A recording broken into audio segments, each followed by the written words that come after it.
Bahwasanya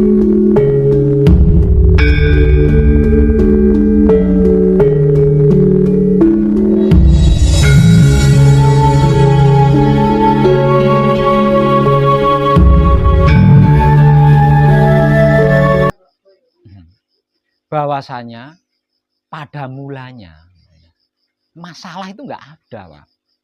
Ini masalah apapun ya, termasuk terutama utang kuwi mau. Awalnya itu nggak ada gitu loh.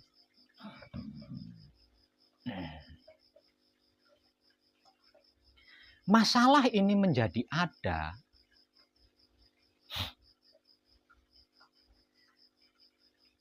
ketika makhluk yang disebut manusia ini merasa malu sama Tuhan.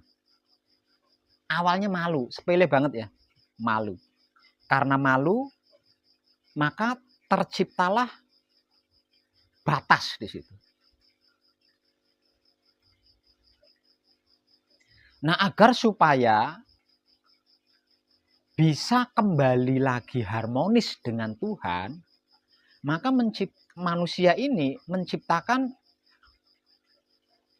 akal politik lah kan, bisa dikatakan menciptakan politik, menggunakan akalnya gitu, menggunakan akalnya. Piye carane, bagaimana caranya agar hubunganku dengan Tuhan ini kembali harmonis seperti pada awalnya, gitu.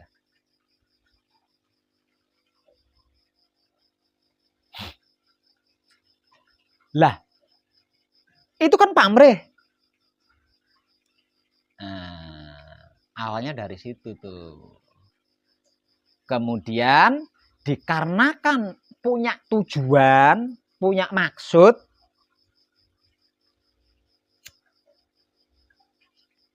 lalu yang namanya ego sama arogan ini bangkit mendukung tujuan tadi loh, mendukung apa yang dimaksud tadi itu. Nah, manusia hidup itu kan kecerdasannya Tuhan didukung, didorong ya melampaui Tuhan. Yang dimaksud melampaui,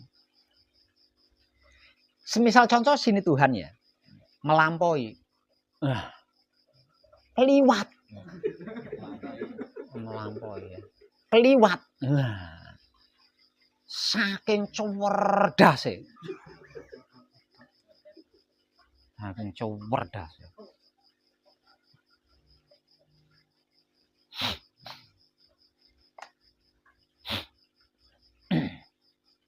Padahal pada mulanya itu tidak ada apa-apa. Apa-apa itu tidak ada. Masalah loh maksudnya ya, masalah.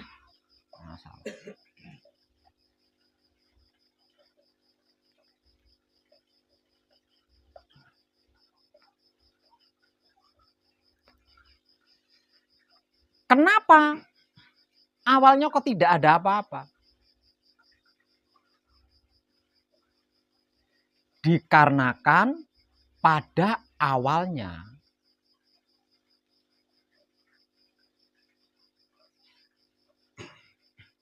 kaum Hawa itu ngerti, paham, tahu dirinya.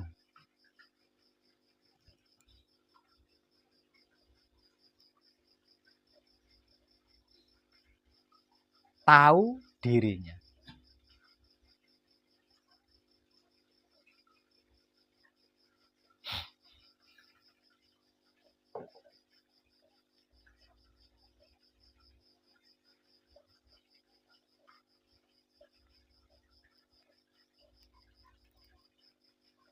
Kemudian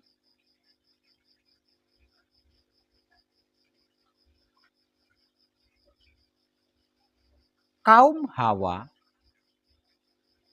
kalau saya katakan kaum Hawa, ya ora cocok juga ya. Jadi kayaknya yang lebih cocok itu Adam Hawa lah. Karena kehidupan manusia itu kan bermula dari situ. Jadi Adam Hawa itu adalah manusia pertama, Mas. Adam Hawa itu manusia pertama sebelum ada manusia-manusia lain. Nah itu kehidupan kita itu bermula dari situ. Lah masalah ini menjadi ada ketika Hawa itu lupa diri. Ketika Hawa lupa diri.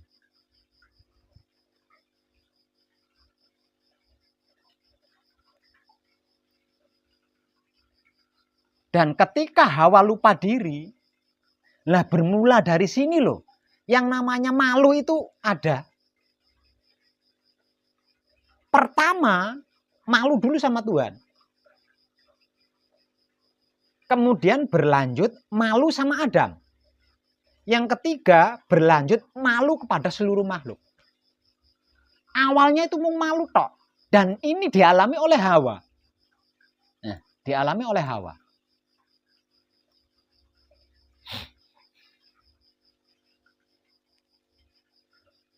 Lah karena malu ini, akhirnya Hawa ini kan mencari teman. Dan yang pertama kali diajak malu bareng adalah Adam. Nah, adalah Adam. Nah setelah Adam tahu malu, akhirnya dua-duanya punya malu kan. Dikarenakan dua-duanya punya malu, akhirnya masing-masing sibuk menutupi diri. Si Hawa sibuk nutupin ngisor wudel, dodone. Nah, si Adam juga sama.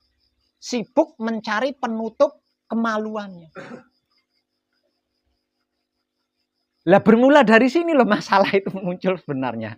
Bermula dari sini.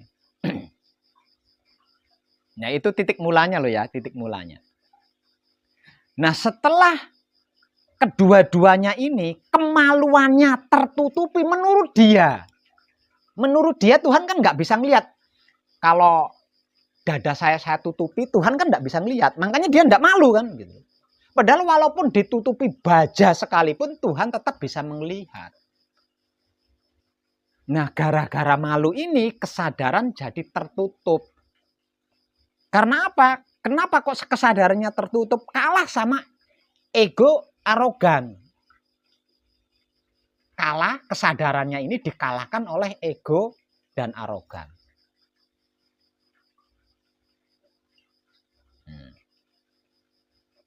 Nah, ego dan arogan inilah yang mempolitiki seakan-akan Tuhan itu tidak melihat apa yang ditutupi tadi gitu loh. Apa yang ditutupi tadi seakan-akan Tuhan itu tidak bisa melihat. Itu menurut akalnya. Padahal secara sadar ditutupi baja sekalipun Tuhan tetap melihat gitu. Nah, bermula dari situ. Tapi sedikit saja itu ya. Dan itu saya anggap sudah cukup itu sebagai bahan. Lah dari apa yang sudah saya sampaikan tadi, kalau kita tarik benang merahnya, berarti kuncinya kan ada pada perempuan nih. Kuncinya ada pada perempuan.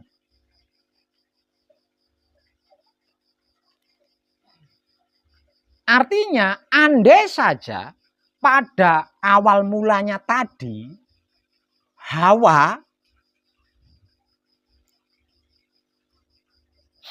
tidak lupa diri, ya sampai sekarang nggak ada masalah itu, nggak ada. Sampai sekarang masalah itu nggak ada.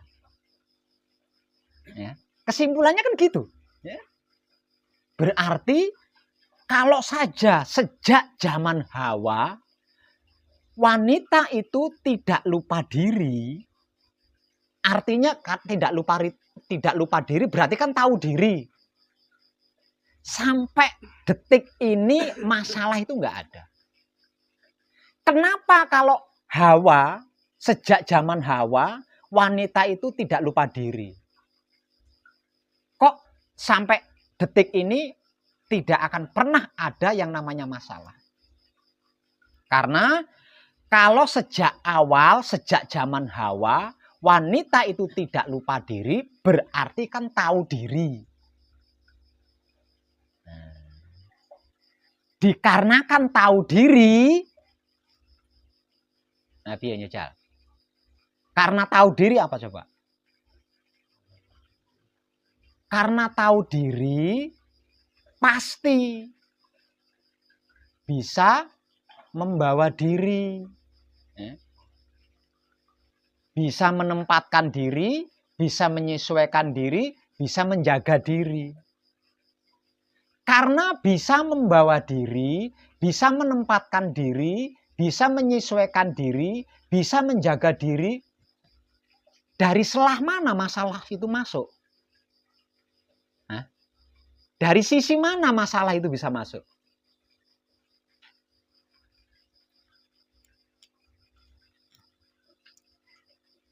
Paham Mbak Rika? Mbak Rika ya? Mbak Tri, paham? Nah, kalau diambil kesimpulan, benang merah tadi, ujungnya dibundel menjadi kesimpulan, andai saja seluruh wanita di antero jagat raya ini tahu diri, berarti tidak ada masalah kan? Nah, sekarang kuncinya itu ada pada kaum wanita.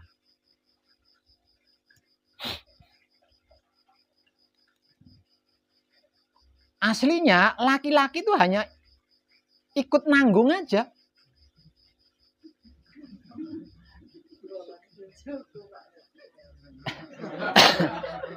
Ikut nanggung aja. Hanya ikut nanggung. Nanggung apa? Nanggung kelakuannya wanita. Nanggung kelakuan. Ini saya tidak bercerita suami istri loh ya. Tapi saya bercerita tentang laki-laki dan perempuan. Jadi laki-laki itu hanya nanggung, sebatas nanggung. Ikut menanggung, hanya sebatas itu. Asli masalahnya kan ada pada wanita. Asli masalahnya ada pada wanita. Karena kelakuan wanita, karena perbuatan wanita, laki-laki jadi ikut nanggung gitu loh. Jadi ikut nanggung. Nah, karena ikut nanggung berarti kan tidak terlampau kan kalau laki-laki. Ya kan ngomong ikut nanggung toh. Berarti yang berat kan perempuan. Makanya saya katakan kuncinya itu ada pada wanita, kuncinya itu. Kuncinya itu ada pada wanita. Artinya andai saja setiap wanita itu tahu diri, yang berarti pasti bisa membawa diri, bisa menempatkan diri, bisa menyesuaikan diri, bisa menjaga diri, masalah itu sesungguhnya nggak ada.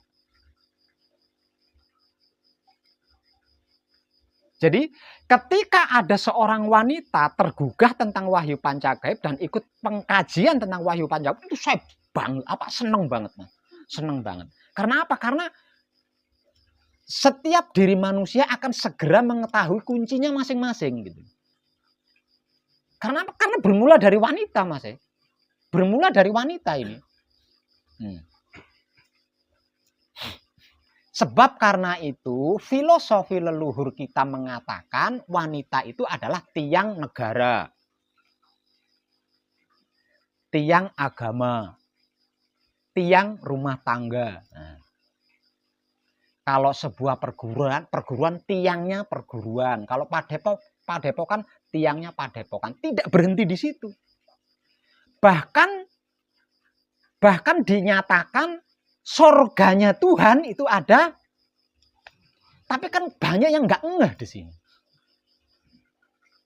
Jadi sesungguhnya laki-laki itu nggak ada apa-apanya, karena bermula dari wanita. Walaupun awal penciptaannya wanita, tubuh wanita dicipta dari tulang rusuk laki-laki. Namun sejatinya pernah nggak jenengan berpikir bagaimana kalau kejadiannya sebaliknya? Bahwa lelaki tercipta dari tulang rusuk Hawa. Jenengan pasti nggak pernah berpikir ke situ. Jenengan ngalir aja gitu kan. Ngalir aja seperti air di sungai kan. Makanya panjenengan mengalami resiko-resiko itu. Jadi hanya sampah. Yang mau mengikuti aliran air di sungai itu hanya sampah loh Mas. Kalau itu bukan sampah, tidak akan mau. Terbawa mengikuti aliran sungai itu tidak akan mau kalau bukan sampah. Ini ketika panjenengan mendengar Dewi Sinta, permaisurinya Sri Rama, diculik sama Rahwana, ya. Jenengan ngalir gitu aja kan? Ngalir gitu aja kan dengan cerita itu, dengan kisah itu, kalau panjenengan pernah mendengar. Pernahkah panjenengan berpikir, kenapa Sinta, Dewi Sinta, Sri Rama, ini kan dewa loh mas. Bagaimana mungkin seorang dewa bisa diculik? Pasti jenengan nggak pernah berpikir bahwa kenapa Dewi Sinta diculik Rahwana? Karena Sri Rama itu laki-laki kelemar. Sinta butuh keperkasaan, makanya dia mau diculik sama Rahwana. Karena Rahwana jantan banget kan. Gitu. Jenengan pasti nggak pernah berpikir ke situ. Nah, mungkin saja kan? Mungkin saja seperti itu. Karena apa? Lawang kita sama-sama nggak tahu ceritanya, kisahnya zaman biyen. Itu kan zaman biyen toh. Nah, ceritane kesetiaan cinta kasih sayang Dewi Sinta terhadap Rama itu diganggu oleh Rahwana. Sampai pada akhirnya Dewi Sinta diculik oleh Rahwana. Dan Sri Rama berjuang merebut kembali Dewi Sinta. Karena apa? Karena Sri Rama sangat mencintai Dewi Sinta. Dan Dewi Sinta juga sama. Sangat mencintai Sri Rama. Nah karena itulah muncul sebuah kidung istilah cinta. Tentang kesetiaan cinta. Itu digambarkan seperti Rama dan Sinta. Itu kita tahu nyatanya kapan? Itu kan embuh. Ya zaman embuh. Artinya bisa juga kan, bisa juga bahwa Sri Rama itu laki-laki koyo banci lah gampangane, klemar. Dewi Sinta tidak merasa puas dengan suaminya yang klemar toh. Dia mencari laki-laki yang perkasa, ketemu Rahwana gagah perkasa kan. Wah, iki iso imbuh ping 5 barang itu. Ya, akhirnya minta diculiklah aku, Rahwana. Ayo culiklah aku. Ora diculik tapi minta diculik. Ini kan bisa saja seperti itu ceritanya kan. Untuk menembuhkan sebuah kecerdasan spiritual kita harus berani seperti itu. Harus berani melawan aliran arus air. Jangan mengikuti air. Mengikuti aliran air itu hanya sampah yang mau. Kalau bukan sampah tidak akan mau lah. Itu seperti yang barusan saya gambarkan itu tadi.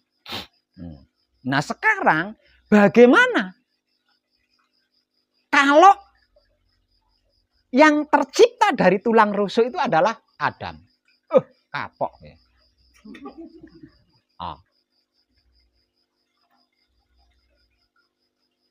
Kenapa saya katakan seperti itu? Pernak-pernik kehidupan di dunia ini selalu bermula dari wanita loh. Wanita dikatakan makhluk lemah, ya tak? Makhluk lemah. Tapi dalam kenyataannya seluruh pernak-pernik dalam kehidupan dunia ini bermula dari wanita. Manusia diturunkan ke bumi karena apa? Wanita. Ya kan? Jarine kan ngono jarine. Ya. Gara-gara wanita akhirnya manusia diturunkan ke bumi.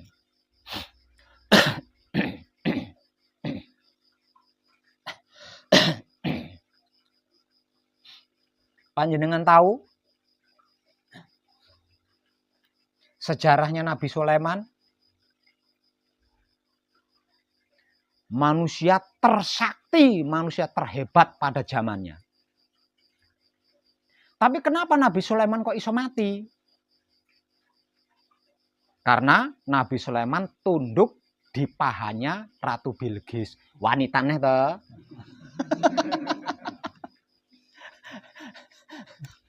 Nah, beberapa kali dunia itu pernah dihancurkan oleh Tuhan. Mulai dari zaman nabi-nabi sampai ke zaman kerajaan-kerajaan. Semuanya itu karena apa? Wanita. Sampai di era pemerintahan negara itu juga hancurnya karena wanita. Bagaimana mungkin dikatakan wanita itu lemah? Penguasa tertinggi itu disebut ratu. Penguasa tertinggi itu disebut ratu. Lah ratu ini perempuan apa laki-laki? Bagaimana mungkin wanita dikatakan lemah?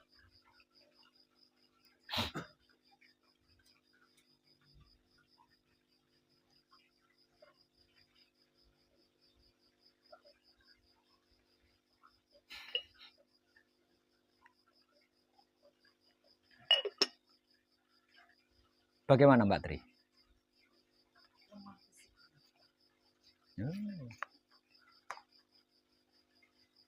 Diminta tanggapannya lemah fisiknya.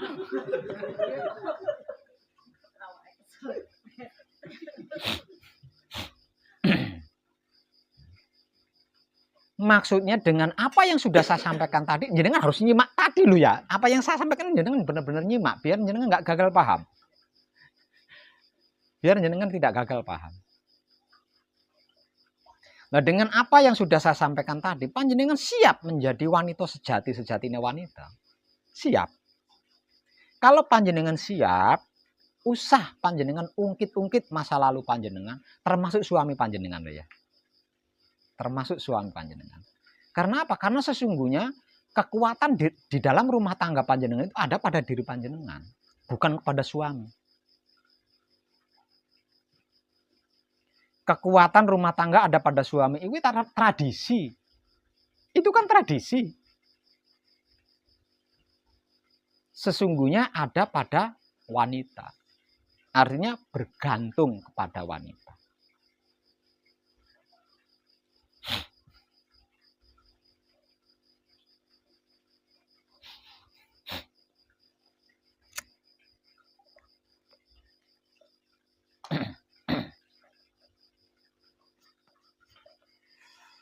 Ada kekuatan yang jauh lebih dahsyat dibanding kekuatan lelaki pada diri wanita.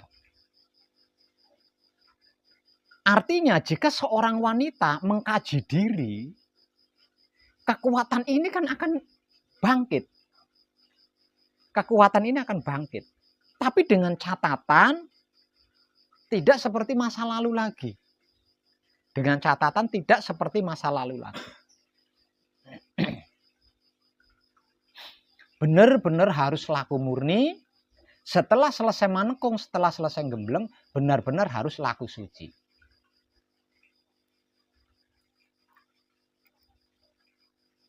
Panjenengan mampu di situ, sudah pasti akan menjadi inspirasi bagi wanita-wanita lain, Mbak ya. Bagi wanita-wanita lain. Kalau panjenengan mampu di situ. Kenapa wanita-wanita lain akan terinspirasi? Lah seluruh masalah panjenengan teratasi di situ.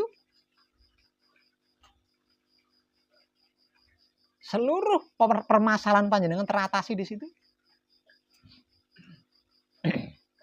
Termasuk mbaknya yang di sebelah tadi. Jadi berhentilah berpamrih.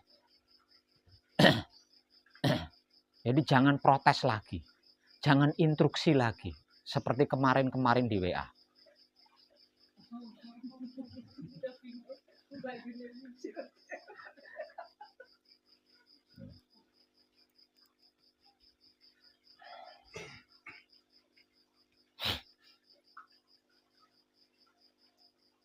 Nanti setelah selesai manekung, setelah selesai gembleng, akan ada motivasi untuk langkah selanjutnya, ya, untuk langkah selanjutnya.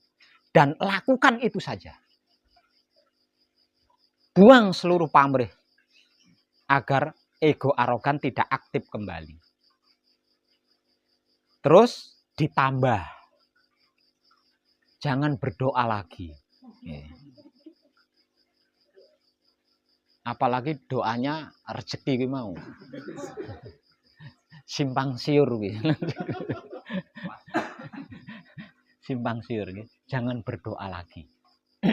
Pokoknya lakukan saja. Lakukan saja. Saya kasih gambaran Mbak Tri. Semisal contoh, panjenengan karyawan saya. Panjenengan bekerja kepada saya. Panjenengan bekerja untuk saya. Mendapat bayaran, mendapat gaji, entah itu seminggu sekali atau 1 bulan sekali. Wajar enggak? Wajar. Tapi, selama bekerja dan sebelum bayaran, panjenengan selalu minta uang kepada saya. Kira-kira apa yang akan saya lakukan?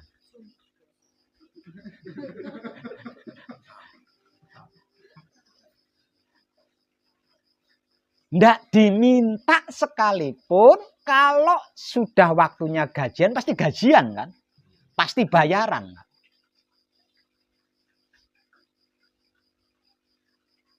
Itu gambarannya seperti itu Mbak Tri. Dengan meminta uang kepada saya, itu justru tidak menciptakan keharmonisan antara panjenengan dan saya sebagai bosnya. Nah, karena tidak ada keharmonisan sama sekali, angel ngono ngrembuke iki angel. Panjenengan iso bisik-bisik sesama teman kerja. Sayanya juga sama. Lagi enjoy-enjoynya, kalau panjenengan datang tuh aku sujon sih iki, paling cerita duit, njaluk duit iki paling. Wis njaluk duit. Ora ono neh, wis pasti njaluk duit iki. Arbon iki, kas arbon iki. Nah, kalau hubungan antara makhluk dengan Tuhan seperti yang saya gambarkan itu tadi lo gimana gitu loh maksud saya. Lawang tanpa diminta bayaran sekalipun, kalau pekerjaannya selesai atau sudah waktunya gajian, tetap gajian. Iya kalau iya, nah kalau bosnya nakal, mosok Tuhan nakal?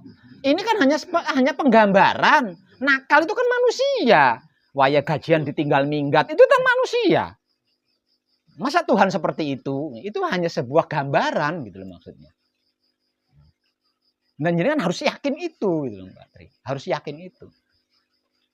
Dan saya yakin nanti panjenengan akan diuji tentang ini. Soalnya jenengan punya masalah di sini. Punya masalah di sini. Pasti suatu saat panjenengan akan diuji di situ. Bahkan mungkin di saat gembleng ini juga panjenengan diuji. Misal contoh dikon meneng ana sing ngojo-ngojo ndonga njaluk rezeki maneh, njaluk rezeki ngono.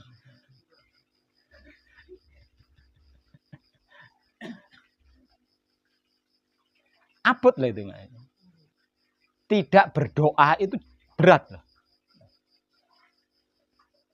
Karena kita sudah terbiasa berdoa. Karena kita sudah biasa meminta kan. Sudah terbiasa memohon. Sudah terbiasa transaksi jual beli iman kan.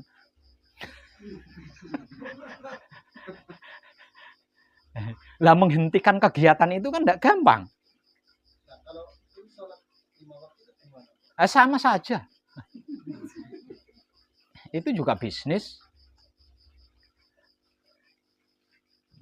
Itu malah umum itu bisnis wira swasta itu.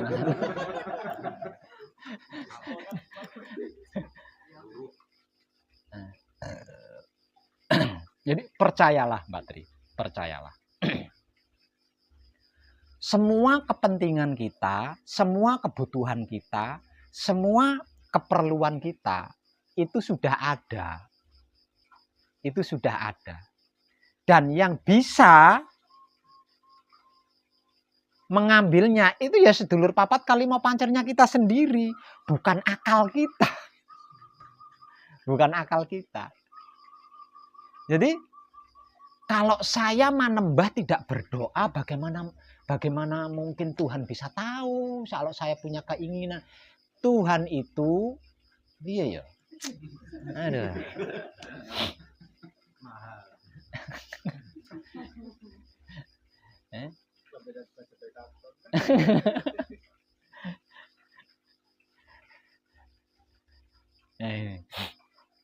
Jadi selain kita sudah terbiasa transaksi jual beli, kita juga teramat sering meragukan Tuhan itu sama mereka.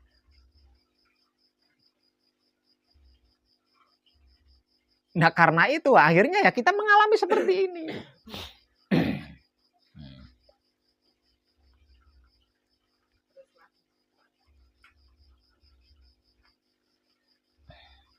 Sebelum menikah sama suami itu kan bapak itu wong yang Jawi, tanya wong pinter, hitung-hitungan nilainya sak menten.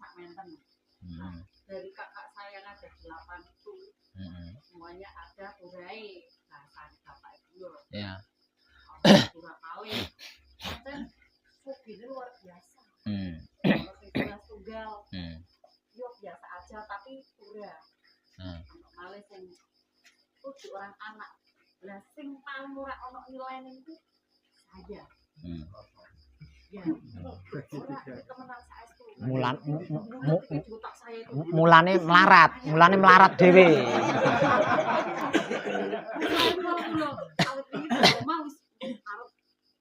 Tanya no gemes repor iki.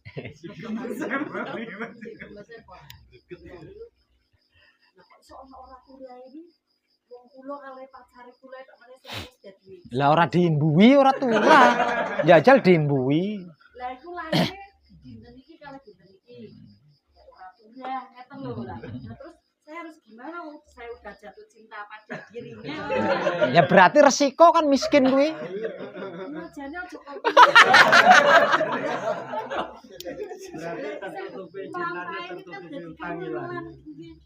Serempong ini lah. Ya Allah lah, saya tuh enggak mau begini. Mbak Tri, kalau kehidupan manusia di dalam perjodohan itu ditentukan seperti itu, berarti harusnya seluruh orang Taiwan, Cina itu melarat kabeh. Nah, jangan rasoja. Rebukon ketemu nih cuma taeng, ngeten ya misale. Lah sananya kan enggak tahu kelahiran, tahu dari apa beton. Nah, ora sengaja ketemu nih di. Lu jadi pusing ini enggak tahu lagi orang itu iki piye. Enggak bisa seperti itu. Lah lek koyo ngono, mesakne kasihan yang bukan orang Jawa. Berarti kalau seperti itu selain orang Jawa kan melarat semua kan, menderita semua.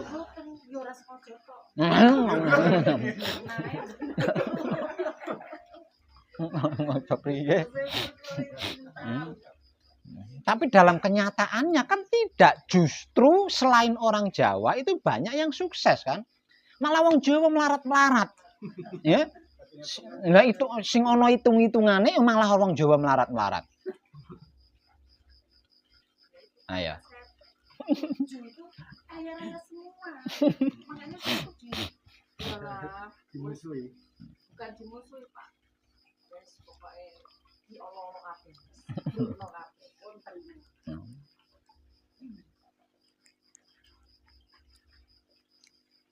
Nggak bisa seperti itu, nggak bisa.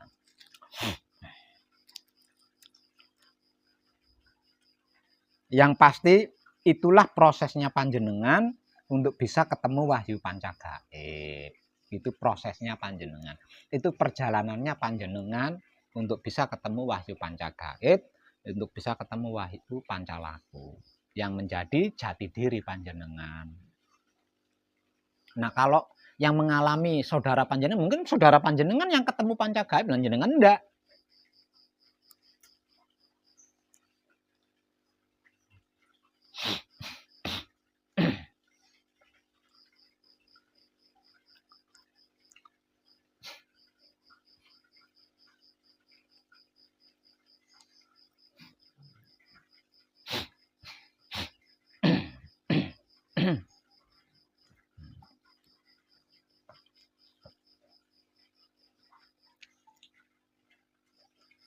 kita kembali tentang utang. Terkait hutang, termasuk seluruh permasalahan, itu cara menyelesaikannya, nah panjenengan sedang berlatih. Selama manekung, selama gembleng ini sesungguhnya panjenengan sedang berlatih di situ. Makanya apapun yang dimotivasikan, panjenengan perhatikan baik-baik dan praktekkan sungguh-sungguh. Karena itu nanti yang akan panjenengan lakukan di rumah.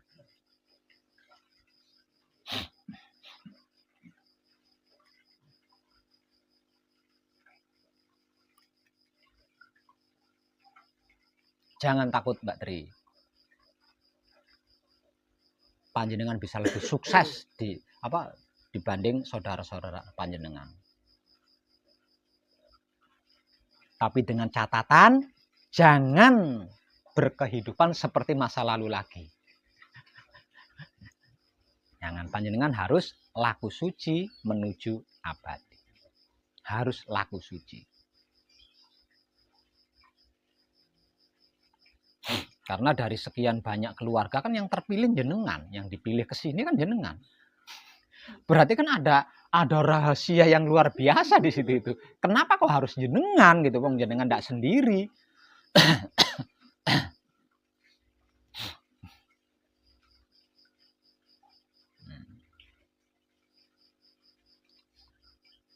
Nah, sekarang saya nanya. Apa yang panjenengan lakukan selama manekung atau gembleng di luar patrap samadhi?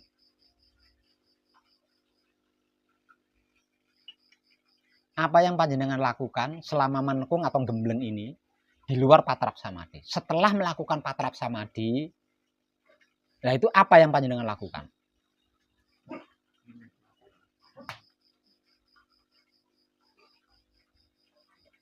Nggak ada.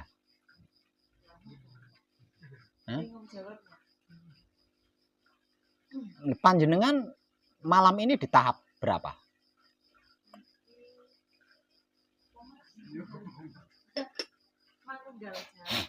Di tahapan manunggal jati. Dari awal sampai di tahapan manunggal jati, panjenengan masih bingung apa yang harus dilakukan setelah patrap samadhi. Wah, calon melarat terus nih dengan. Nah, piye? Saya enggak nanya itu. Setelah melakukan patrap samadhi, apa yang panjenengan lakukan? Selama manekung, selama gembleng ini. Simpel bae, ora simpel bae jenengan mumet apa maneh? Ora simpel. Apa yang panjenengan lakukan?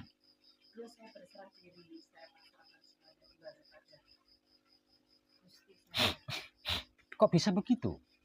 Apakah bentuk motivasinya seperti itu? Nah, ini. Lah iya. Kan selama jenengan di sini tiap sore kan dikasih motivasi itu. Piye? Lah kalau panjenengan begini kok lak ono sing nagih piye jenengan ning omah? Panjenengan sudah beberapa hari loh di sini. Nah, apa yang kita lakukan di luar patrap samadhi ini kan yang nantinya akan kita gunakan untuk menghadapi apapun loh itu. Ayo, piye to Mbak niki? Mbak, piye? Panjenengan harus bersungguh-sungguh. Kalau memang panjenengan mengalami seperti itu, panjenengan harus serius belajarnya, Mbak. Kalau enggak serius, enggak sungguh-sungguh, bagaimana bisa selesai? Wong ini penyelesaian, Mbak. Ini penyelesaian. Coba saya nanya sekali lagi. Di luar patrap samadhi, apa yang panjenengan lakukan?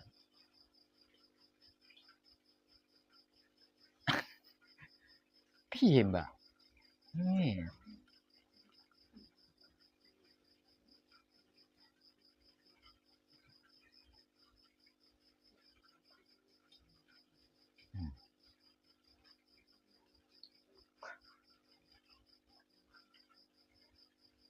Enggak melakukan itu jenengan.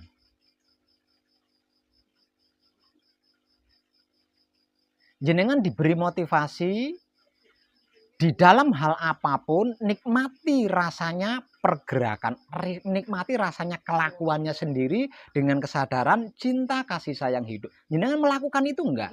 Kenapa panjenengan enggak bisa menjawab ketika saya nanya? Itu kan dilakukan di luar patra samadhi. Bingung ngapain ngoten niku. Lah ya, lah kan ngapain? Kan simpel banget. Iya. Kan simpel banget pertanyaan saya. Karena saya tahu sikon jenengan sedang bingung, makanya yang saya tanyakan simpel.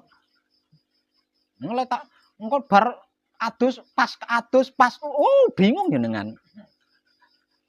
Nah, pripun niku? Itu jenengan lakukan enggak setiap saatnya di luar patra samadhi?